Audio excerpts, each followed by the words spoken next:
தூக்கம் வர ஆயுர்வேதத்துல பரிந்துரைக்கப்படும் பூ என்ன அப்படிங்கறத பத்தி நம்ம இன்னைக்கு பார்க்க போறோம். ஓய்வு எப்படி நம்ம இயக்கத்துக்கு அவசியமோ அது போல உறக்கம் நம்ம உடல் ஓய்வுக்கு அவசியம். ஆழ்ந்த தூக்கமே நம்ம அதிகாலை விழிப்பிற்கு பின் அன்றைய நாளை சுறுசுறுப்பா இயங்க வைக்கும். நல்ல தூக்கம் என்பது நல்ல வாழ்க்கைக்கு அவசியம் தேவையானது. தூக்கமில்லா மனிதரின் தினசரி வாழ்வு அவர்களின் குடும்பத்தாரையும் மற்றும் அலுவலகத்தினர் யாவரையும் அச்சுறுத்தும் வண்ணம் இருக்கும். எரிச்சல், கோபம், ஏமாற்றம், செயல்களில் முனைப்பில்லாமல் இருப்பது இவை போன்ற சரியான தூக்கம் இல்லாதவர்களின் எதிர்வினை செயல்களால் அவர்கள் நண்பர் மற்றும் சுற்றத்தாரிடம் இருந்து விலகிவிடுவர். எப்படி தூக்கத்தை வரவழைப்பது?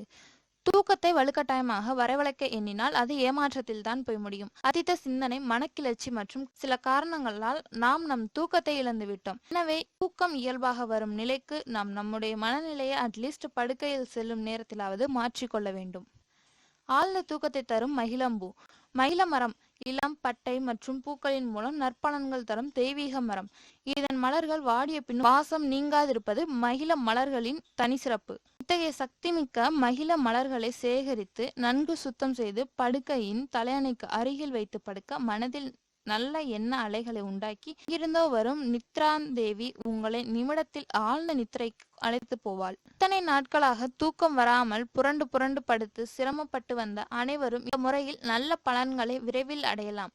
மகிழ மலர்களை சேகரிப்பது சிரமம். மகிழ மலர்களை போன்றே அற்புத பலன்களை தரவல்லதுதான் மருதாணியும். மருதாணி மலர்களை சொன்ன முறையில் சேகரித்து படுக்கையில் இட்டு உறங்கி வர நல்ல காலை பொழுது நலமுடன் விடியும். இது போன்ற மேலும் பல தகவல்களுக்கு இந்த சேனலை சப்ஸ்கிரைப் பண்ணுங்க.